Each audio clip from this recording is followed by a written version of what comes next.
Welcome to a Monday edition of the RotoWire Fantasy Basketball Podcast. Nick Whalen, Alex Barutha, here with you as we are every Monday afternoon.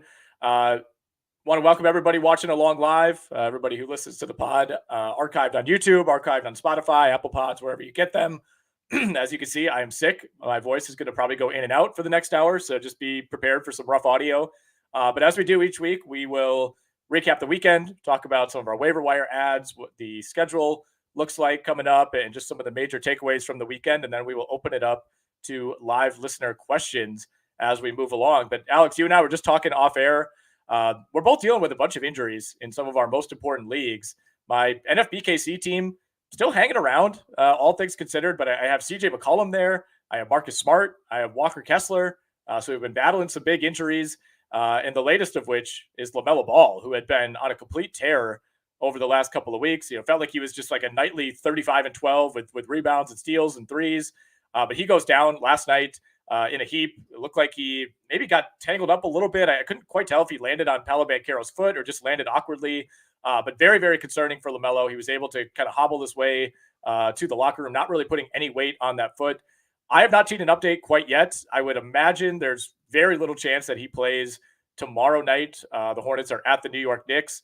But I'm just at this point praying that we're dealing with a sprain and not a break for a guy who missed a ton of time with foot problems last year. Yeah, I believe it's a right ankle. That's the one he fractured last year. So that's a problem. And you mentioned it did not look good. Put no weight on it as he was being helped off the floor. It actually, interestingly enough, this happened in the same game that Terry Rozier made his return, or was it his second game back? I can't quite remember. I think it was his return. His return game, and Rozier goes for 22 and 9, just obviously in 37 minutes in his first game back. So he was ready. Interestingly, this doesn't actually change that much, I don't think, because all I really think is going to happen is, assuming LaMelo's out for at least a week, which probably, I think they're just going to slide Rozier in at point guard. And then we're still going to see the sort of minutes, distribution that we were seeing before for the rest of the roster. Yeah.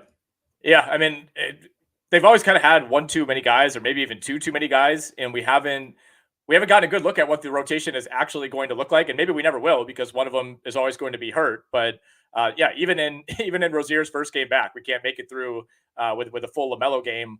I'm probably going to cautiously, sadly, reluctantly put Gordon Hayward back in my lineup in our 16-team league.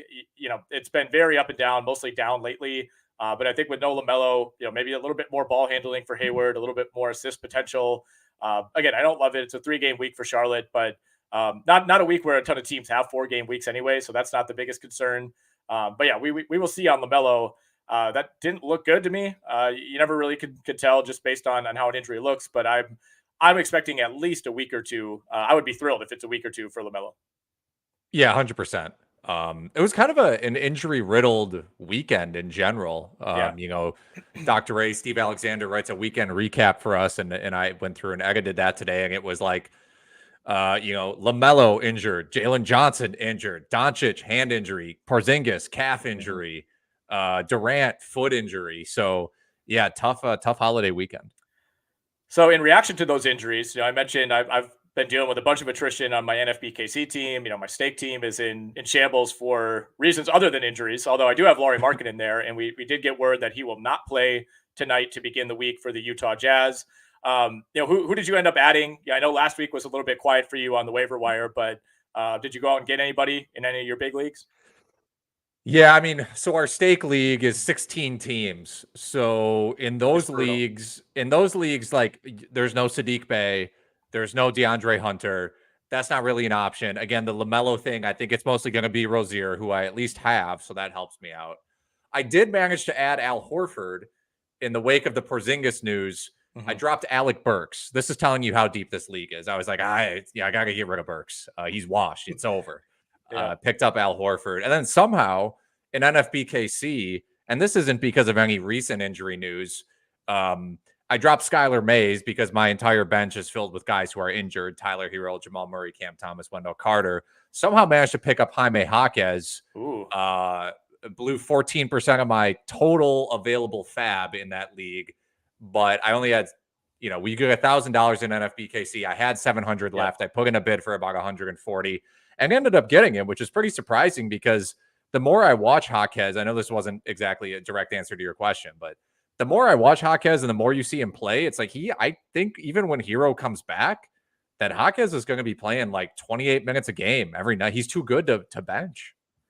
Yeah, man. I mean, I'm glad you brought him up because I targeted him in my NFBKC league as well. I believe he's already been rostered for a while in the 16-teamer, so that ship has sailed. I lost out. I bid 77. He went for 82. So, sometimes it's worse to I like way overbid for Sam Hauser, which tells you where my roster's at right now. Basically, I cut bait with Gary Trent in every league. Like I take him every single year. And, if you start him the right week, he's awesome. And he'll give you like 3 straight 20-point games and a bunch of threes and steals. I've just had it with him. The field goal percentage is killing me. The free throw percentage has been bad. He's been missing more than he's been hitting this year. So I added Sam Hauser in my NFBKC, but I really, really wanted Jaquez. And I should have gone up. Obviously in retrospect, it's easy to say that, but came close with the $77 bid. He went for 82. I had that same thought, when I'm looking through his recent game logs, I watch all the highlights with Jaquez, and last 9 games, he's at 15 points, 5 rebounds, 3 assists, 1 steal, over 50% from the field. He's shooting almost 50% from 3, which at some point is likely going to regress, but he's also been a good free throw shooter. And, Jaquez is kind of a jack of all trades. Like I believe, correct me if I'm wrong, but he's actually guard eligible in the NFBKC rather than forward. He is. And that's actually why I needed a guard, because I had to drop Skylar Mays.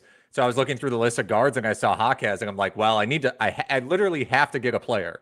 So I probably overbid for Jaquez and you underbid. The appropriate's probably like 90, but yeah. No, I think that's fine in that situation. I mean, very few times in like any league do I end the year, with like $0 fab dollars. Almost always I look back and say, man, I wish I would have gone bigger. And it's not, fantasy basketball is not really like fantasy football where, Nick Chubb goes down and it's like, okay, there's a very obvious replacement here. It's Jerome Ford. Like in fantasy basketball, you have to work the margins a lot more week to week. So you want to have some more room to play with. And I get that. But no, what you said about Hero is the same question I had of like, all right, I feel like these guys don't play the same position, and yet Jaquez can kind of play every position. And I do think, when Hero comes back, that's 27 to 32 minutes that need to be added to the rotation. And the Heat, like Jimmy Butler's missed time on and off. Adebayo's missed a couple of games. Duncan Robinson missed their last game. So they're another team where, when they're very rarely at like complete full strength. But I think Jaquez has been so good and so versatile that, Hero coming back, it probably diminishes his upside by 10 to 20%. But I think if you're in a really competitive league like the NFBKC, or you're in a 14, 16 team league, he's absolutely rosterable and probably still startable a lot of weeks. I think so. I mean, I'm looking at the minute split right now, guys who have seen increased minutes with Hero out. It's been 14 extra minutes a game for Jaquez. Duncan Robinson, 7 extra minutes. Josh Richardson, 6 extra minutes. And then a bunch of random stuff for like the Jovic's and the Highsmiths of the world. Mm-hmm. I think Miami would love to find a way to continue to get Jaquez, like, again, 28 to 30 minutes a game, even if that does come at the expense of guys like Highsmith and Duncan Robinson, although Robinson's been playing pretty well. So it's hard to take that down. But I'm happy to add him, even though every day Hero is closer to returning. Yeah. Yeah, so like I said, I added Sam Hauser as well. Just somebody with the Porzingis injury. I don't view it as a long-term ad necessarily, but just hoping you could bank a couple of 3-pointers over the next week. I mean, he's averaging 3.2 made threes per game over his last 12, and the vast majority of those games have come with Kristaps Porzingis. So I still think even if Porzingis comes back a little bit sooner than expected, or I hang on to Hauser, somebody that you're okay throwing out there, just kind of hoping for one category. I was hoping to get Isaiah Joe in Stake League. He ended up going for $14 in a $100 fab budget league. I didn't go up that high. I think I only bid like 6 or 7, which to me felt high for a guy who's still really fluky and kind of a Gary Trent in his own right. But he's been a lot more efficient than Gary Trent. He's been a lot more consistent, even on an OKC team, where there's plenty of scoring options. Part of it for me was like a little bit of a hedge of like, I don't want to go too deep on the Josh Giddey thing, but if he ends up missing time and that continues to devolve, then I think Isaiah Joe is somebody who would benefit from a minutes perspective. Yeah, that was the mindset too. I looked at him in terms of someone to potentially add. Obviously revolving the Giddey situation, which we have no real information about. But yeah, part of me also worried, like, are they gonna just continue to play him like 26 minutes a game? I wasn't gonna freak out if I missed out on adding him, because I think it'll probably end up being more touches for Jalen Williams and more touches for Shea, if anything. Yeah, and he's also been like on fire lately, and I think that's boosting him up. I mean, he had that 7-for-7 3-pointer game against the Warriors a couple of weeks ago. I mean, he's hitting like 4.5 threes a game over the last 5, and obviously Jalen Williams has missed time as well, so that's part of it. And Jalen Williams will be back in the lineup tomorrow night, so that's somebody that takes some minutes from him. Let's talk a little Jalen Johnson. Some of the big news from the weekend. We got a question about him as well from Albert. He says, who benefits the most with Jalen Johnson out? To be clear, Jalen Johnson expected to miss 4 to 6 weeks, dealing with a pretty major injury, fractured wrist. That's one where it is, I believe, to his left side. So at least it's not the the shooting hand, but nonetheless, something that could certainly extend well beyond that timetable. I think the obvious name is DeAndre Hunter, who's quietly been off to a pretty good start, and he's somebody that I feel like I pick up and drop every single year. But he's going to have a pretty nice runway. And, last 3 games, he's played 39, 31, and 40 minutes. Yeah. I mean, in terms of, like you mentioned, who's getting the benefit, Hunter. So Jalen Johnson got hurt 2 games ago. He only played 8 minutes against Washington. Hunter plays 31 and then 40 minutes. Bogdan Bogdanovic plays 21 and then 32 minutes. Bay plays 32 and then 29 minutes. AJ Griffin plays 6 and then 12. So part of me thought maybe they would try some stuff with Griffin. That really hasn't been the case. I think Quinn Snyder prefers the bigger lineup. Yeah. And yeah, those are, Hunter and Bay are the main 2 guys, although Bogdan as well. So that trio is the group to look into. I don't know if I would necessarily, I might honestly prioritize Bogdan because he's the most aggressive of the group. He's the best passer. He's the guy who can take on the most usage of that group. But again, he might not be available in your league. So I'd look into any or all of those 3 guys. Yeah. I mean, DeAndre Hunter, my main ESPN league is the Stake League, which again is 16 teams. So like he's been long gone. He's under 20% rostered right now, according to what I'm looking at. So if you're in a 10, 12, even 14 team league, make sure DeAndre Hunter is not available. Go grab him, especially if you can still put in your claims ahead of this week. But yeah, everything you said makes sense. I mean, Bogdanovic is one of those guys that it just kind of feels like he's plateaued. I think we had higher hopes for him a few years ago, but he's still really solid, especially if you're looking at it as kind of a month-long fill-in for Jalen Johnson. And Atlanta plays fast. They put up a ton of points. There's going to be fantasy value to be had. Well, we got to get our token Bojan Bogdanovic question out of the way. Is he worth the ad? Detroit looks like a mess right now with their losing streak, says Raya.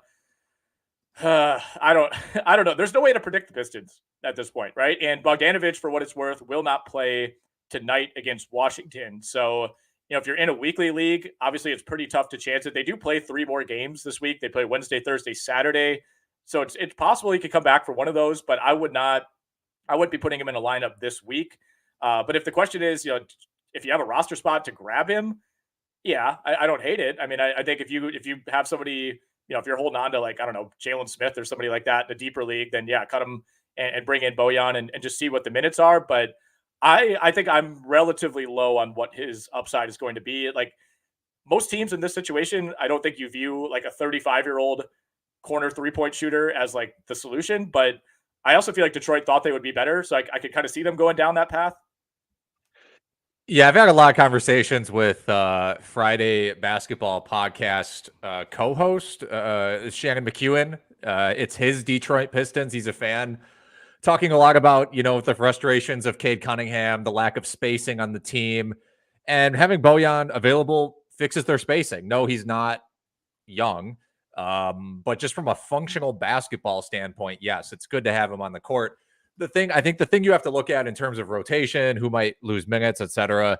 The Pistons were like finally healthy. The last game, I forget who they played. It was Chicago. No, it wasn't. You'll have to. I apologize. This is. I don't think they haven't played since like Friday. All right. It was a long weekend. Pacers. Regardless, I think it was the Pacers. They finally had Jalen Duren back, so we got to look at basically their real rotation. Ivy's been seeing more minutes. Cade's up at the top. I think where the slot where Bojan has a chance to jump in, maybe take some of Ivy's minutes, because we know Monty Williams has been up and down about Ivy. Isaiah Stewart and Isaiah Livers, I think both can see their minutes decrease, and potentially Alec Burks and Umude's playing minutes. So I think there are 30 minutes available for Bojan. Should you add him? I know is like obviously the big question. He's probably worth adding just to see what happens. Yeah. Don't freak out if he sees like 18, 19 minutes right off the bat, because he probably has to work up into it. He's 34, calf injury, etc. But in a 12-team league, he's probably better. There's a good chance he's better than someone you have on your bench right now. Yeah, I think that's where I'd make the cutoff. 10-team league, anything smaller, probably leave it alone. But yeah, if you're in a 12-teamer, I think you can find somebody to cut and bring him in as a speculative add. And I would probably do it now, even if you're not using him this week, just because if he does come back and has one big game, and everybody's going to be all over him. So I think our final decision is tread lightly, but overall worth an add. Let's talk CJ McCollum quickly, Alex. We got some good news on McCollum finally. Thankfully for my stake or my NFBKC team, he is, quote, aiming to return this week. Will not play tonight against the Utah Jazz, which is a shame because that's a good matchup. But the report is that he will probably play either Wednesday against the Sixers or Friday against the San Antonio Spurs. So good news overall on that front, because when you're dealing with a collapsed lung, I mean, I think he's like the only other player I could think of who's even had this injury, right? So there's not a lot to compare it to. Like it could be weeks, it could be months, you never know. But it looks like McCollum will ultimately end up missing about 12 or so games here, and they should have him back by the end of the week. That is huge. McCollum was off to a really good start. Pelicans should be getting Trey Murphy back in the near future as well. That's big for them. We do have the in-season tournament week, of course, coming up next after this one, and the schedule is still kind of unannounced for that one. But after that, you got a 3-game week for McCollum, and then you got a 4-game week after that. So good news overall on him. Yeah, and then, if you're rostering Dyson Daniels or Jordan Hawkins, you have to be careful, or just take note of when McCollum returns, what happens to their minutes. I'd have a pretty quick hook with both of those guys, to be honest. Especially, we've seen Jose Alvarado make his return. He played 23 minutes in the last game. I grabbed him in a league. I'm not proud of it. And so, that's kind of ridiculous, actually. It's like a 20-team league. I think, maybe, Hawkins might, see a bigger decrease in minutes than people imagine. And then when Trey Murphy comes back, I think the same thing could happen to Daniels, he's more of a guard, but he's got wing size. Mm-hmm. Yeah, Dyson Daniels, I've kind of been off of him, like just kind of waiting for this run to run out. And I do think the return of McCollum plus Alvarado, that might be the end of him as a viable fantasy guy. But, then he goes out and puts up 6 steals the other night against Utah. And that's ultimately what you're using him for, right? Even during what's been, the best run of his career here, he's not doing a lot of scoring. He's been super inefficient. But, rebounds have been fine. Assists have been there. But you're really after the steals when it comes to Dyson Daniels. I would say this is probably the last week that you're putting him in a starting lineup. Let's see what else we got here. Thoughts on Onyeka Okongwu after the Jalen Johnson injury? That's not somebody we touched on. Is there any way we could spin this as like a trickle down benefit for Okongwu? I wish. I will say, he did play 25 minutes a game. Jalen Johnson got hurt, and then 27 against Boston. Although Capela, didn't play a lot in either of those games, so it's hard to know exactly what to make of it. Personally, I think if Quinn Snyder wanted to experiment with Okongwu at power forward next to Capela, he would have tried it more already. I'm not like adding him if he's on the waiver wire or expecting like bigger things out of Okongwu. Yeah, I would love to disagree with you, but they just, I don't know. They refuse to play him more than like 25 minutes. It feels like any night. And even the other night, he played 27 against Boston. That was last night. Didn't really do a whole lot with it. I think you can still keep him around for, lower end blocks production. Like, I still like if you have enough bench spots or you're in a deep enough league, like I still want him just in case Clint Capela gets hurt, even if it's for like a week or two. Like I think Okongwu can just completely go off in those situations. But no, unfortunately, I don't think they want to play. They can't really play Capela and Okongwu together, right? So I don't know if removing Jalen Johnson changes that. No, and at this point, Okongwu, like we've had the Okongwu conversation so much that we all know what we're talking about at this point. If you're in a 12-team category league and you're like losing, like if you're like 8th or 9th or something, I wouldn't even blame you for dropping him to just try to stream in other production. I would probably hang on to him almost no matter what in a 14-team category league. But again, it's because you're going to drop him and someone's going to pick him up, but you can't feel bad if you're doing really poorly in your league. We saw the return of Scoot Henderson this weekend, Alex. Made his return against Utah around Thanksgiving and then played 27 minutes against Milwaukee last night. That was a game that Portland looked like it was going to send Bucks Twitter into a complete tailspin, and it did for half of that game. And then the Bucks come storming back. They make a huge comeback and win it. But Scoot looked okay. 13 points, 5 of 10 shooting, hit 3 3-pointers, which is good. Obviously was struggling from 3 before the injury. Had 7 assists in 17 minutes against Utah. But we had a question about whether or not he's worth activating off IR. Obviously, if you want to put him in your lineup, you're going to have to do that. But Nicholas asked, should I drop one of Andrew Wiggins, Gordon Hayward, Keontae George, Derek Lively, or Spencer Dinwiddie in order to activate Scoot Henderson? So would you drop any of those guys? I would consider Wiggins because to me, the LaMelo Ball injury means maybe more for Hayward. Keontae's a starting point guard averaging like 7 assists a game. You don't drop that. Lively is just a very good center. I think his playing time and usage could increase as the season goes along and Doncic gets more comfortable with him. And Dinwiddie's on a heater right now. Yeah. Dinwiddie is saving one of my teams. So if anybody, it would be Wiggins, but I don't think you have to activate Scoot this week. I don't think you have to. Well, and we have to keep in mind, I mean, our Nicholas is asking for a 9-cat league too. We're like, the turnovers with Scoot are not going to be good. That's going to be 3-4 a night. And I don't know, man. I prefer Scoot in like daily lineup leagues, I guess, where you can target certain matchups because I think there's still going to be a lot of ugly nights. I think he might hurt you more than he helps you. But I mean, Wiggins at this point, it's like, I don't even know. I mean, even on the nights that he's okay, he's basically just getting you points and some rebounds, right? I mean, the 3-point shooting's been terrible. The free throw shooting's been bad. Like I think he's still a plus player for the Warriors, but he's a better real life player than fantasy. So yeah, I think out of that group, you could probably drop somebody. I just temper your expectations for Scoot because I still think it's going to be pretty bumpy. Speaking of Bucks games, am I wrong or were you at the Wizards game the other night? I was at the in-season tournament game, you mean? Yes. Oh yeah, I was there for the Brook Lopez 39-point game. Yeah, can we get like a take, like a in-person, what did you see kind of a thing? Give us a diagnosis on both teams. I will say it was a quiet 39 for Brook. I was not aware that he had that many points. And they announced, like midway through the fourth quarter, like that is a new Bucks career high for Brook Lopez. I'm like, what the heck? How did he have 39? Fun game. Obviously didn't expect the Wizards to hang around the way that they did. And the Bucks had like 5 chances to really slam the door shut with under 2 minutes left. And Pat Connaughton missed both ends of a double bonus that kind of let the Wizards back into it. But really fun game. I mean, 3 guys for Milwaukee scored 30 plus. I think that's the first time in a very long time that's happened. The in-season tournament thing, I don't know that most of the crowd was aware. Certainly most of the group that I was with was not aware. I was fielding a lot of questions about the court and the uniforms and things of that nature. There wasn't a lot of clarity provided in the arena as far as what's at stake here. But it was a run-of-the-mill Bucks game. But for me, I was there as a civilian. I was not there as a journalist or a podcast host. So to say that I had 0 push lights in my system would be a lie. Okay. Any vibe checks from either team, like a Wizards vibe check, like a Jordan Poole? Well, he's a Milwaukee native, as you know.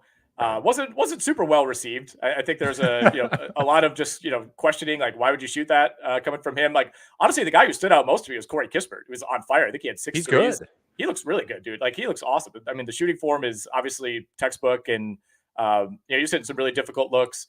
Johnny Davis played a few minutes. I was there with a group of fellow UW-Madison grads, so that was cool. Everybody was excited. And then we saw him shoot, and I was also fielding a lot of questions about that. I saw Sam Decker this weekend went on a Twitter rant. It was like, what did you guys do to break his shot? I mean, it looks bad, especially if you slow it down. Not that anybody cares about Johnny Davis for fantasy, but I mean, he's got like a full-on Markelle Fultz hitch going on. Ball's moving around, his wrist is moving around. Like he looks like he's in danger of falling out of the league. Like we might have a James Bouknight situation here.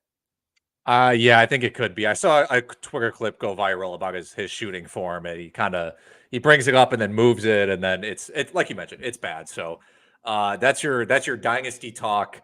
5 seconds on Johnny Davis. Mhm. Offload him if you can. All right. Any other major weekend news that I'm omitting? I know we touched on the Porzingis injury. I know Durant has missed 2 straight games. I mean, those are kind of day to day type of things.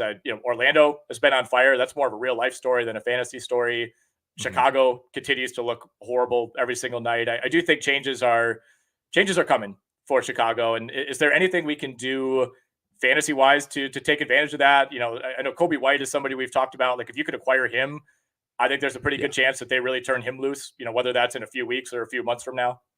Yeah, I like the move to try to acquire Kobe White from somebody, or if you're in a shallow enough league, pick him up. I guess it's possible he's available in 10-teamers. I would maybe add him and stash him if you can in anticipation of some movement there. Other than that, I mean, I honestly don't think so. I think I'm just out on Patrick Williams. Yeah. So I think it's fine. Like if you're again, this is like if you're in a 14 teamer, you want to speculative add him because it's possible he sees 33 minutes and touches the ball more. I'm not going to really argue with that, but it's like not a move I'm making in 12s even. I'm not even considering that. No, I know was it like a year or two ago? I think Patrick Williams himself said something about like, I could be like Kawhi Leonard. No, that's not happening, pal. I mean, there's been nights where he's playing like 17 minutes. I mean, he's like in Isaac Okoro mode. Yeah, he's just a low usage. I don't even know. I saw a Twitter montage of him driving left and losing the ball like every Mhm. time. So that was also alarming. Um, and then if you have any of those other guys, like if you have Vooch, if you have Levine, if you have DeRozan, even if you have Caruso, you have to assume if those guys get traded, they're moving into worse situations. So you probably can't sell because no one's buying, but that's just a heads up. Yeah, I mean, I think you can get value for DeRozan and Levine, especially. And I think Vooch is the least likely to get moved. So, there might be like a second half terrible team, good stats Oh man. run coming for Vucevic because like nobody wants to trade for him, right? With the contract, probably not. I mean, I think someone would love to have him as like their sort of like. It's hard because it's like, is he gonna start for somebody? Like, is he gonna Well, start for Dallas? he's so You bad know? on defense. I know our guy Ricky O'Donnell did a thread on that over the weekend, and he was just like Vucevic can't guard anybody, So like, I'm not saying like playoff teams wouldn't want him, but are they going to want him to start and play 33 minutes a night? No. Like, I don't. I think he would almost be like a souped up Kevin Love. This would be like you trade the Hawks trade a Kongwu for him or something insane. That's Oh maybe God, a bad please don't. example, but it's like he should be playing 22 minutes, 23 minutes off the bench as sort of like an offensive center specialist. Like he should Yeah, be Bobby Portis, right, but he's not. right. And he's obviously better than that. I'm not saying he's like terrible and should just be like at the end of his career, but defensively, if you're being realistic, he just can't be out there for a team that actually wants to win games. All right, let's hit some of these questions in the chat. But first and foremost, we got some messages to pass along as we do each week. Underdog Fantasy, one of the presenting sponsors of this podcast. It is the number one platform for NBA best ball and DFS pick'em contests. If you have not tried Underdog yet, new users can get a first-time deposit match up to $100 and a free 6-month subscription to rotowire.com. Just use the promo code RWNBA when you sign up. That's RWNBA. Go to underdogfantasy.com or download the Underdog app today. And again, make sure you use that promo code RWNBA. Free 6 months to RotoWire that gets you access to everything on our site, not just basketball. And then you'll get that deposit bonus up to $100. Vivid Seats. NBA season's underway. On behalf of our friends at Vivid Seats, let's get one thing clear. Nothing beats seeing your favorite team crush it on the court to the sounds of thousands of screaming fans. Every dunk, every dribble, and every heart-pounding play from your favorite team live and in person. Because Vivid Seats is the only company where you can get rewards on every purchase. You can score amazing deals and unrivaled rewards all season long. Plus, they have a 100% buyer guarantee, so you can be sure your ticket will be as legit as your love for the game. Visit vividseats.com or download the app today and use the promo code ROTOWIRE for $20 off your first $200 purchase. That's ROTOWIRE, ROTOWIRE, for $20 off your first $200 ticket purchase. Download the app or visit vividseats.com. Vivid Seats, experience it live. You know what? Let's knock out the rival one too. I don't know why I paused there. Rival Fantasy. LeBron versus Jordan, Magic versus Bird, Barkley versus McHale, Johnny Davis versus shooting a jump shot. Basketball is synonymous with legendary rivalries. They make the game more fun and they give fans the storylines that raise the stakes every time those players meet on the court or come up in conversation. Now, every player matchup and head-to-head debate can be settled on Rival. This NBA season, you can play challenges where you decide which NBA player will score more fantasy points in their next game. You can play the Rival Fantasy in-house challenges or create your own and get a friend in the mix with customizable social challenges. Sign up today at joinrival.com/rotowire and get a $200 deposit match. Get in on this right now before we get too deep into the NBA season. It's time to step up to the challenge on Rival Fantasy. We will see you in the arena. All right, let's get to a trade question from our friend Atot here. 16-team, 9-category league. He said, who is better to get, Jimmy Butler or McCall Bridges, Evan Mobley or Desmond Bane? So I don't know if these are two separate deals or what, but we'll kind of talk about all four here. I guess we could try to quickly rank. How would you, if you're trying to acquire any of these four players, Butler, Bridges, Mobley, or Bane, who are you targeting first? I think, Bridges is probably at the top. Maybe Bane. It's either Bane or Bridges at the top. Because Bane is like a 30th ranked player right now. Bridges is 42, but you assume Morant comes back, Bane drops. Mobley's kind of also in that range. To me, those guys are more even. I think I would honestly rather have any of those three guys than Butler. Butler hasn't played as well this season as he has in the past, and he's been sitting. It was concerning that he was sitting at the beginning of the season with a knee thing. I'm kind of concerned about his age and injury history.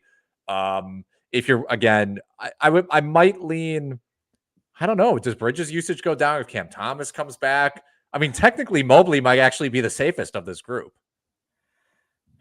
Yeah, man, I think Bane is still the guy I probably want. I know it feels like Memphis has been such a disaster, but he's still having a pretty nice year fantasy wise. Oh, yeah. The percentages have been a little bit down, especially the field goal percentage, and I think that's what's hurting his overall ranking. Like if you check out our ratings page at RotoWire, and obviously the return of Morant is going to take some of that off, but I also think ultimately Bane is underqualified to be a number one option, so you might lose some counting stats when Morant comes back, but I think he probably picks up some efficiency. Yeah, that's possible. Yeah, so I think what we're trying to say is it's probably Bridges, Mobley, or Bane. I'm cool with you, like what you're saying, leaning towards Bane because it's possible, again, he loses counting stats but gains efficiency when Morant comes back. But this is a pretty, again, if you're wondering, who should you be targeting in any of these in this particular trade, I think you're asking about, it's closer to a wash, but we might lean probably Bane or Mobley. Interesting question from Point Blank Mish. What are your thoughts on OG's performance in Toronto? Are we expecting more upside? Would you trade DeAnthony Melton for OG Anunoby? No. But I understand why you're asking, because Melton has been playing really well lately. He's got, what is this, 9 straight games with double-digit points, averaging 16, 5, and 3 with 1.2 steals. But Anunoby is someone with a lot more upside who just hasn't been playing as well. I would lean on Anunoby still. His performances are a bit up and down because he can be kind of reliant on the 3 ball. He's not asked to create in the same way that Siakam and Scotty Barnes are asked to. But, Anunoby basically has the same usage rate as last year. His steals are down. Once his steals come back up, which I assume they will, I haven't dug into the deflections numbers, but then you'll be getting better value out of OG. Yeah, I'd go OG as well. Tough to cut bait with Melton at this point, but I think you're getting a steadier, more proven player in OG and somebody who actually ranks higher on the season. And I also worry about the Sixers trading for Zach LaVine or trading for someone else. And, at that point, you will probably see Melton regress back to the guy that he's been the last couple of years. Right. Sengun, Brunson, LaMelo, or Tatum, Wembanyama, Scotty Barnes. I assume this would be a mega trade question. Which side of that do you want? Wow. I mean, this is really tough to evaluate because I think this is a really fair trade. I'll say that first. I'll start with, to me, this is really fair because to me, LaMelo and Tatum are on the same kind of in the same tier. Wembanyama and Brunson are in the same kind of tier. Scotty and Sengun are in the same kind of tier. So, do you have a preference? Well, obviously, right now it's tough not knowing LaMelo's status. So, Yeah. if you're like trying to make this deal today, I don't know that I would want to acquire LaMelo. But to me, Tatum is the best player in the deal, the steadiest player. Like I know LaMelo could be better in terms of his upside, but I think I want the Tatum side just because he gives you 70 to 75 games of elite production every single year. Wembanyama's coming off of a huge game, had 10 combined steals and blocks the other night. And Scotty Barnes has been great. So I would lean toward the latter. I'd want Tatum, Wembanyama, and Barnes. I think that's fair. It's always interesting to me how fair a lot of these like mega trades are in these deals. So you have a league mate that respects you for sure.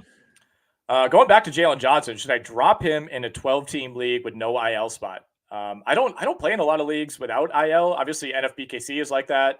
I think he's been good enough that if I had him in that league, I would be pretty wary of dropping him. If you're in a 10-team league, then maybe you think about it. I don't think I would though. I don't think you can. He ranks 47th this year. It's too good. If he ranked 80th and your team was bad, I would say maybe, but he's too good. He's too good to drop. Let's see. Ausar Thompson, is he worth hanging on to for the long haul? Production is, ticked down a little bit of late. I mean, the rebounds have still been there. The blocks have still been there. And that's really, kind of been the reason that he's been so valuable so far. Almost 10 rebounds a game, which is obscene for a guy who we thought would, maybe play shooting guard for them.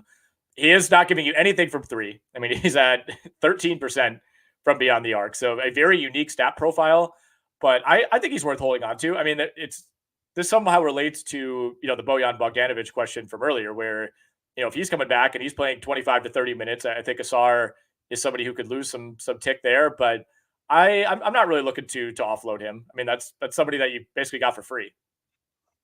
No, I mean, we talked about this with Bojan, who's going to get their minutes cut. To me, Ausar, again, like more than anything, yes, Detroit does need 3-point shooting. They need spacing around Cade. But Ausar, man, he's so good. Like, he's so good defensively. You watch him play, he passes the eye test. No, he shouldn't be shooting threes. He airballs them. I've seen it multiple times. But he's like, there's so many other guys that they could decrease minutes to rather than him. So I think he's completely legit to hang on to. Ian asks us about Kawhi Leonard. Are we worried about his health rest of season? And if so, when is the best time to flip him? And who can I target in a 9-category league? I mean, health aside, Kawhi's almost been impacted more than anybody by the Harden addition, which is a little bit surprising to me. You kind of think of Kawhi as just being so bulletproof, but he's coming off of a terrible game against Dallas, a game that they wanted to blow out. So part of it was he only played 29 minutes, but still 2 of 12 from the field. I mean, since Harden showed up, he's basically been like under 20 points per game. The efficiency's been down. I think most of it you could chalk up to what just looks to be a mini shooting slump, but that combined with the fact that he always misses time. I mean, we talked last week, I think, with a similar question. You want to ride Kawhi as long as you can, but somebody like him, if you could flip him for like another top 40 guy who's healthier, which is going to be just about anybody, I would do it. You said it. Are there worries about Kawhi's health rest of season? Every season, yes. When's the best time to flip him? As soon as you can. Anytime if he has like a streak of 3 games, start shopping him. And exactly like Nick said, he's ranked about 35th on the year. He was being drafted not so far off of that. If you can get somebody in that range, I would absolutely do it. If you're able to steal even like DeJounte Murray, be able to get DeJounte Murray for him, Sengun, I think a really interesting trade that someone might offer you, or you could offer to somebody else, would be like Kawhi for Anthony Simons. To me, that seems like a very sort of their problem for your problem kind of a situation. Those are the kind of guys I would target or I think are realistic. What about CJ McCollum or Miles Bridges? Oh, Miles Bridges is interesting. McCollum, I think I would rather have Kawhi, honestly, because to me, McCollum's ceiling is not that high. I think he's played really well to start the year, but it's just not. I think what we saw last year was pretty legit. In terms of Miles Bridges, I mean, he has been playing really well and a lot of minutes, I think I actually would. I'm pretty sure I would trade Kawhi Leonard for Miles Bridges straight up. Yeah. Yeah, I think I would too. I just don't want to deal with it with Kawhi. Been through that one too many times. So yeah, hopefully those names are useful. I mean, I think DeJounte, the first name you mentioned is a really good call. I'd kind of start in that range and fire some offers over, maybe even send a few, and if you're comfortable with all the returns, just let your league manager pick which player he likes best. Let's see thoughts on Malcolm Brogdon rest of season. Had a big game against Milwaukee yesterday. Somebody who's when he's played this season, has been. It just feels like he's so much more like competent and experienced than the rest of the roster that he's putting up really nice numbers. I think the big question here is just does he remain with this team, and I guess does he also stay healthy? Brogdon has a 32% usage rate this year. Oof. Like we're talking about like Jason Tatum type stuff right now. Yeah, I mean, exactly like Nick said, at some point, the team's going to be healthier. Scoot's going to start playing probably 30 minutes a game. Simons is going to get healthy. And then what's available for Brogdon? When everybody was healthy, he played 23 minutes in the opener, still had 20 points and 5 assists. So to me, again, I would be looking to sell high because he is injury prone and the rest of the team will get healthier and he might get traded. It's kind of like what Nick was talking about. So, can he be a top 100 player for the rest of the year? Maybe, sure. He's 105 right now. The shooting percentage is rough because he's asked to take some bad shots. I guess my final answer would be I would sell high. All right, Paul has a question here, or more of a possible complaint, depending on how we view this. He said, "I traded away Miles Bridges and Cade Cunningham for Jaren Jackson and Dennis Schroeder before Miles came back. I'm watching Miles ball out as soon as he's back, and it hurts. Did I do all right in this trade?" I mean, Miles Bridges might be the best player in this deal the rest of the way, so probably not. I mean, Schroeder, I think, is actually going to hold value. Like, I don't really know what Toronto's doing, but they have no other point guards. And obviously, if you took Schroeder at the end of a draft, that's paid off. I mean, I'm going through it with Jaren Jackson. He finally broke his streak of like 10 straight games without multiple blocks the other night, but he's also barely shooting above 40% from the field. Like, that looks like it's just going to be a huge regression compared to last season. I don't think he got completely fleeced here. I wonder why you decided to give up Bridges right before he came back. And I totally get buying low on Jaren Jackson. But I getting rid of Bridges and Cunningham in this deal, I don't think you're going to win it. If you look at it now, it doesn't look good, obviously. I understand the process of what happened here. You might be thinking, well, Cunningham and Triple J, maybe that ends up being closer to a wash. Schroeder's playing really hot. You don't believe in Bridges. Okay. I feel like maybe more than a lot of other people, like, especially like on the Friday podcast, we talked about Bridges a lot in terms of like, well, they only signed him to the qualifying offer. Are they committed to him? Why would they play him if he's not part of their future? And I was always kind of pushing back in those conversations. Like, they're trying to win games and Miles Bridges might be their second best player. Yeah. So I wouldn't have made the deal because I think I was higher on Bridges than like a lot of other people. But when I think about where you were at when you made this trade and what your mindset was, like I get where you were for sure. Mm-hmm. All right, another good trade question from Luke. Would you take Capela and DeJounte Murray, for Clarkson and Paul George in a points league? So I think Capela is not necessarily a must roster player in 10-team points. Like, I think you should roster him, but it's not going to kill you to like lose out on him necessarily. Mm-hmm. Clarkson, I just don't know. I don't trust him the rest of the season necessarily. It's possible he gets traded or something like that. I mean, I guess I would prefer PG of everybody. So I think I would lean Clarkson and PG actually. I think with George, it's just, do you trust the health? We always say he's missed more time than Kawhi since joining the Clippers. If you do, then that to me is the right side. You're totally right on Clarkson. Like, he's in the midst of a nice run here. I think that it always runs out. He's going to have those weeks where he shoots like 30% from the field. And I love DeJounte Murray. I mean, he's been one of the safest players in fantasy, but I think you got to chase the upside here with Paul George. Unless you're in a great spot and you just kind of want to reduce your risk the rest of the way. But I would rather take the Paul George side. Is Wendell Carter worth the ad in a 9-cat 14-team league, or should I stick with Mo Wagner / Goga Batadze?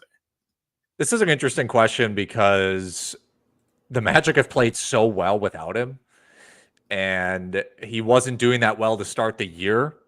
His usage was down. His efficiency was bad. Wendell Carter. I don't know if I said that. Yeah. So should you pick him up in a 9-cat 14-teamer?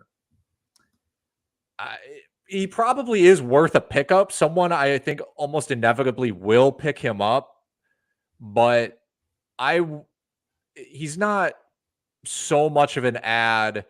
Like the rest of the season, if you're asking me, would I rather have him than Mo Wagner or Goga? Yeah, I think so. But I don't. The situation is a little. Yeah, it's getting interesting, I would say. Yeah, the fact that they've been playing so well is what complicates it. I do think if you pick him up, I wouldn't expect to start him necessarily right away, but I think the kicker here is it's a 14-team league, so yeah, I think you want him. I mean, eventually, I don't see them like freezing him out of the rotation, right? I mean, I think at worst case scenario, he's giving you like comparable value to those guys, and chances are it's probably better. So yeah, overall worth a pickup. Is Naz Reid worth holding in a 14-team 9-category league? I would say yes. I feel like I always love having Naz Reid. Whenever you have like a 2-game week for a couple of your big men, you just toss them out there. Somewhat non-traditional in terms of the numbers that he gives you for a big man. Like he doesn't block a lot of shots. He doesn't give you a whole lot of steals. He almost never gets you assists, and the rebounds tend to come and go, especially when you have Towns and Gobert out there.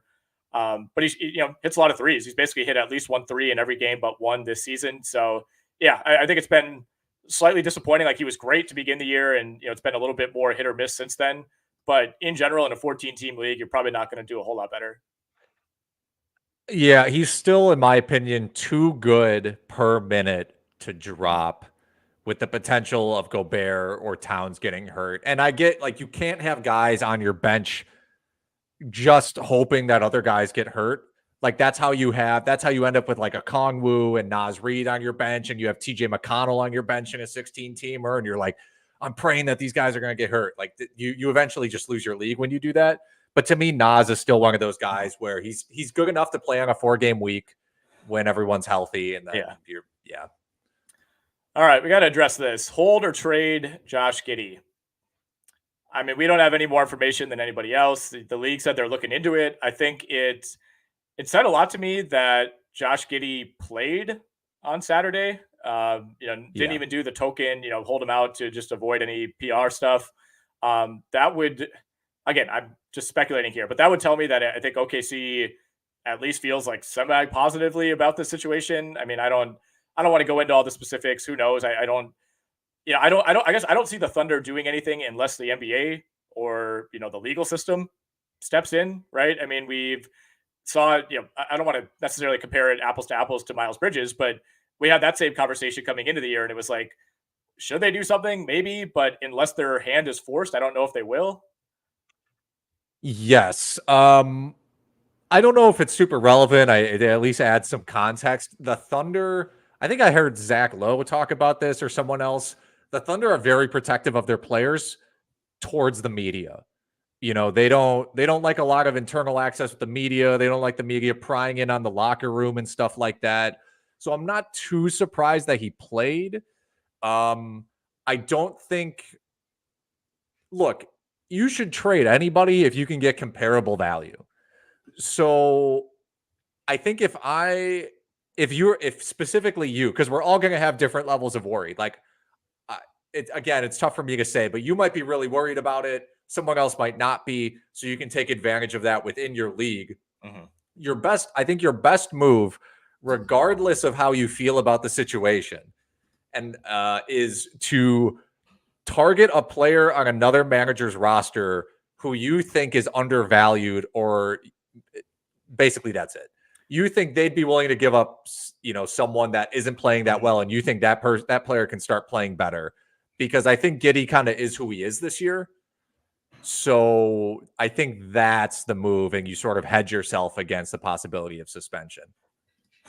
Yeah, I mean, it's worth noting that, Giddey, the counting stats are good. So like depending on what kind of league you're in, like if you're in a points league, he's been better than he has in category leagues. He's shooting 42% from the field, so that's going to drag it down.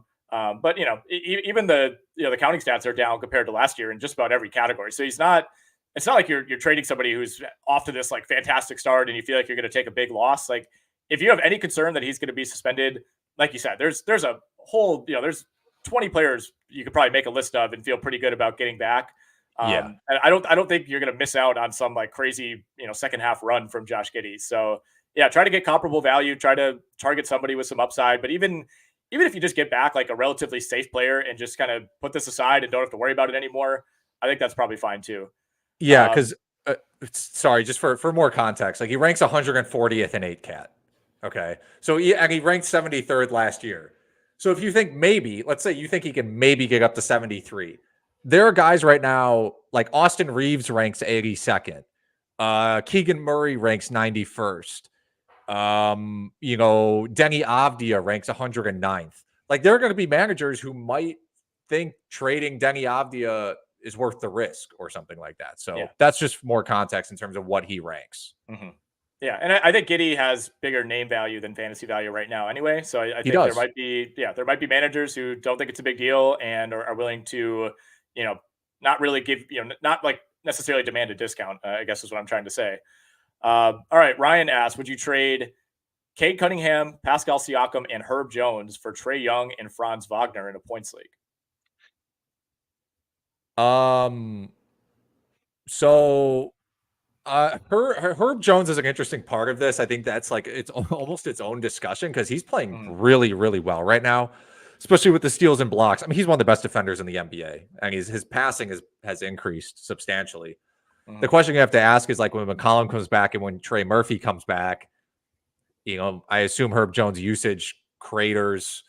I assume his minutes maybe are more like high 20s as opposed to low 30s. So to me, it's more so like you're asking about Cade and Siakam for Trey and Franz. And I think I would rather have Cade and Siakam in a points league. Yes. In a points league specifically, I think so. And then, having the third player in Herb Jones kind of puts that over the top. In a roto league, I would go the complete opposite side of this, but in points, I would hang on to those three. We've got another question just below this. Trey Murphy, worth stashing. I also have Herb Jones. Yeah, I mean, it's hard to say. Murphy, they've just given us no updates. I know they said he's not going to play. I think they played tonight. They play at Utah tonight. He's not going to be back for that. I think he's within a week or two, so he's going to be back soon. I mean, there's just so many moving parts here, right? McCollum's going to be back in the mix later this week. Alvarado's back. Not that it really affects Trey Murphy, but Dyson Daniels could kind of play up at the wing as well. I think eventually, I think Dyson Daniels, his minutes take a pretty big hit. I think Murphy, there might be a ramp-up period. I'd be pretty surprised if he's just playing 30 minutes a night. Do you think we ultimately get a pretty even minute split between Jones and Murphy? I mean, kind of complete opposite players in some ways. So Murphy's a pretty good defender too. So that's the problem. It's like, technically you're losing something because Jones is a better defender, but Murphy's also good on defense. So I won't be surprised if Murphy's playing like 30 to 35 minutes a game and Murphy's closer, or Jones is more like 25 to 30. For further context, I actually had Murphy in my 12-team NFBKC league. This is with 4 bench spots and no IR. I dropped him because I was dealing with so many other injuries and my team was bad, and I just had to I couldn't have him on my roster. But he has top 80 upside for sure. And I think you're talking about a 10-team league. I think he's still worth stashing unless your team is horrible. Like if your team is horrible, you just need minutes, but he's so close to returning. I might just wait and see. He's hopefully he's going to return it within a week or two. All right, we'll go rapid fire, try to hit as many of the remaining questions as we can. Going to be out of here at about an hour, so we got 6 or 7 more minutes. Would you drop Shaedon Sharpe for Jaden Ivey?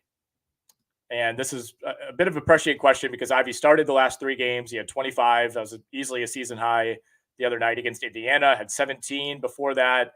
I would rather have Sharpe. I think they're very comparable if Ivey still plays at this pace going forward. I just think like the Pistons do something different every week, and they still have guys that could come back and affect this rotation. I think Sharp is frustrating and ultimately, pretty inefficient on a lot of nights, and Simons is coming back. I get that, but I trust that Shaedon Sharp is going to play 28 plus minutes most nights the rest of the way, and I don't think that's close to a guarantee for Ivy.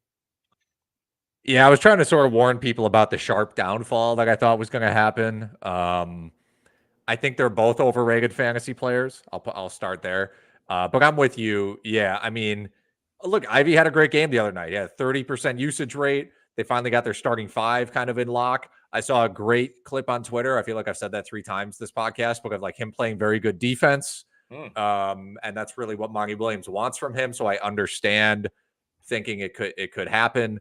But I would still lean Shaedon. I don't think you need to drop Sharp for Ivy. Ivy or Brad Miller? I don't know if this is former journeyman white center Brad Miller, or I assume Brandon Miller. Ivy or Brandon Miller for the short term. I mean, you're working on the margins here, right? I don't necessarily love either of these options. I'll try to wait and see on LaMelo if you can. Like, if he's going to miss extended time, I think there's some trickle down, and that helps Brandon Miller, who played 33 minutes against Orlando last night. That was after LaMelo went out. I would rather have Brandon Miller than Jaden Ivey. I would too, but I will say it depends what short term you're talking about. If you're asking, I just need a guy to fill in for 3 weeks. Honestly, I might tell you, look to see who has more games over the next 3 weeks and just take that guy. Because to me, they're very similar. Like, it's practically a wash to me, and I'm probably lower on Brandon Miller than most people. So I would say just look at the game count. If someone's got significantly more great games than the other one, just go with that guy. Yeah, I guess I was really worried about the percentages with Brandon Miller, and he's at like 47% from the field, around 80 from the line, 36 from 3, like that. If that's not that big of a concern, like, I think the counting stats are going to be there, especially if LaMelo misses time. But yeah, it's not a huge lean in favor of one or the other. But I'd go Miller. Let's see. Would you try to get DeJounte Murray for Paul George, or would you stick with Paul George? I mean, chances are you could do this trade if you want. I think this trade is available for sure. If you have Paul George, I think someone would certainly consider that. I think I would rather have Paul George, but I understand why you're asking, and I think it could end up anybody could win that trade because it's an injuries trade. I think I would rather have George, honestly. Yeah, he's playing well enough, especially post Harden, that it's tough to give up on somebody who's basically been a first round player so far. So yeah, this is something where I would hold on to George for like another month, and then if he still has not been injured close to the All-Star break, then maybe think about doing it for the stretch run. But I wouldn't want to give up on George quite yet. What are some fair trades to try to get Miles Bridges? Yeah, we touched on a few earlier. I mean, it's going to be tough to get him right now of all times, right? I mean, I think the time to trade for him was before he came back, and obviously he's looked great. And if LaMelo's out, that's going to push his upside even higher. So I think, you're looking at either like 2 good players or 1 great player. I don't know. I mean, I guess the way I would look at it is trying to deal someone like Kawhi or George or, Durant, LeBron even. Not that I would do those straight up, but I would want to be dealing an injury prone player who I am gambling in this situation that player is going to get hurt. I think that's probably the move, or to use the name I used before, like an Anthony Simons. But I don't think that gets it done right now. Honestly, good luck, because Bridges balling out of his mind. I think what Nick said is spot on. Yeah, you're gonna have to give up somebody that you probably don't want to give up. But like I said, I'm not saying offer Kevin Durant straight up, but it's gonna be somebody that you expect to get hurt, somebody who Kyrie? Person that you're saying, who? Kyrie. Yeah, I would consider that. Absolutely. I think that's a good one. And again, if you're trading someone like Durant or LeBron or whatever, try to get something else back in addition to Bridges, but it's going to take somebody with name value because I don't think any attentive manager is trying to get off of him right now. Would you take Keegan Murray or PJ Washington on your team? Thoughts on their upsides? I think I would rather have Keegan Murray. He has more upside because he's a part of Sacramento's core. Now, has he been able to really scale up his usage when needed? Do they trust him a lot with the ball? No, not really. but that's even more extreme for PJ Washington. Like PJ Washington's mostly a spot up shooter who can occasionally pump and drive and catch a lob here or there. But he also needs LaMelo, I think, to really help him there. So I would take Keegan Murray. Yeah, I think Washington's been the better player so far. I think over the course of the year, I would give a slight lean to Murray. If you if you need any blocks, Washington could give you that. He had 3 blocks last night against Orlando. It's not always going to be there. We think of Murray as this guy who's always launching from 3, which he is. But PJ Washington is taking a ton of threes. Especially lately, he's taken 9 in each of the last 2 games. He had an 11 3-pointer game against Miami a couple weeks ago. So I don't know that they're all that far off in terms of if you're looking at it from a 3-pointers perspective. I don't know. I think I might go PJ Washington. It's tough. It's pretty tough to say. I've been a little discouraged with Murray so far. Yeah, he's not shooting that well. I just assume that'll pop back up. All right, fair enough. Let's see. Should I trade Malcolm Brogdon for Daniel Gafford, category league, and he needs blocks? Is that too much to offer? No, I think that's fair. Gafford's minutes, of course, are not consistent. But to me, this feels like his floor in terms of like his role this year. And Brogdon actually ranks below him in 8-cat, believe it or not, and is an injury risk and a risk of his role, when Simons comes back and Scoot gets better or they trade him. So I would do that. Yeah, I would take Gafford there. All right, let's hit a couple more here. Who can I target with Lauri Markkanen? My fear is that he'll be shut down toward the end of the season. I'm trying to get a top 15 player with similar stats, but somebody from a contending team. Getting top 15 value is going to be tough just because Markkanen, is closer to like late second round value at this point. But I understand your concern. We saw it at the end of the year last year with the Jazz and the Blazers shutting guys down, and certainly it looks like they could be in that boat again. Man, I feel like you're either going to have to take somebody who feels like they're a little bit lower upside, or somebody who has like an injury risk, something like that. I would love to say you could get, like Sabonis or Bridges. Like, are those realistic targets? Well, Bridges, yeah. I could see somebody who has Bridges being like, if someone's going to give me Lauri Markkanen for him, then I'll do it. So I would say, yeah, Bridges is fine. Maybe like a Desmond Bane or a Tyler Hero or something like that. You feel like you're losing. Hero. Yeah, you're probably losing that trade, but if you're that concerned, like ultimately this comes down to you. Like I think your concern is fairly valid given what they did last year. This might actually be a better situation for a 2-for-1. You might want to trade Markkanen for someone else's, like, I don't even know what a good comparison would be. 2 players in like the Miles Turner and Tobias Harris. Maybe that's not enough, but that's sort of a construction, a 2-for-1. Yeah, I say float some offers. It sounds like you're being realistic. You got, kind of your correct target range. You could try Bam Adebayo. I don't know, somebody. He's having like kind of a best case start to the season. Maybe his owner thinks that he'll regress. But I think you are right in general to want to avoid that late season risk of Markkanen being shut down or just the Jazz being terrible. I think he's having a good year, but there's also a lot of nights where he's not playing that many minutes because they're getting housed by 30 in the fourth quarter, and he's got terrible playmakers around him. So I'm going through that with him. I'm going through that with Jaren Jackson. 2 guys that are kind of difficult to get off of right now. All right, we'll do a couple more. Is Bobby Portis worth an ad in a 10-team league? I don't think so. No, a 9-cat. He's better in cats, but no, I don't think he is. He does fine, but 10-team, that's pretty shallow. You're better probably streaming the spot. All right, interesting question. We don't talk a lot about roster diversification. I have 3 Magic players. Should I drop one to diversify my team? Asks Robin. He has Suggs, Cole Anthony, and Jonathan Isaac. This is coming from someone who in a 16-team league has Jeremy Grant, DeAndre Ayton, and who else do I have from that team? I'm blanking. Simons, Jeremy Grant, and DeAndre Ayton. And I wish I didn't. Should you diversify? Well, you don't necessarily need Jonathan Isaac.